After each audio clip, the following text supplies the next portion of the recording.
So we released the other day the 2022 T3 Insight Information Technology Survey.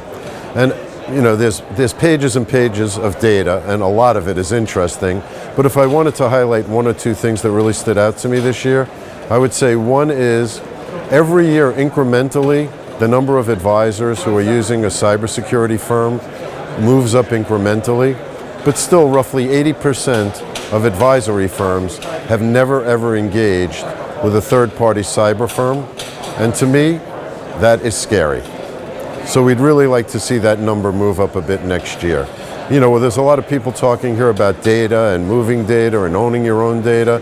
Well, it's great to own your data, but you also need to protect it. You have a responsibility as a fiduciary to protect it.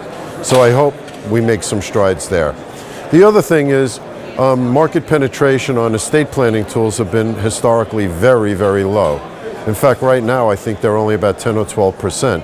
But I really expect that to move up over the next couple of years, because now there are truly one or two new products, Wealth Studios from Money Guide and FP Alpha, that are really catching on.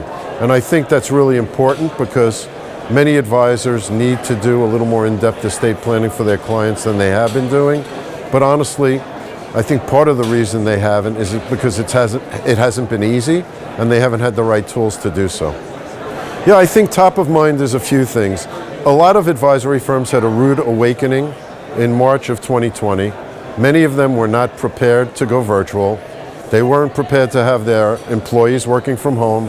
They weren't prepared to engage. Many of them had never done a video call, right? Never worked remotely.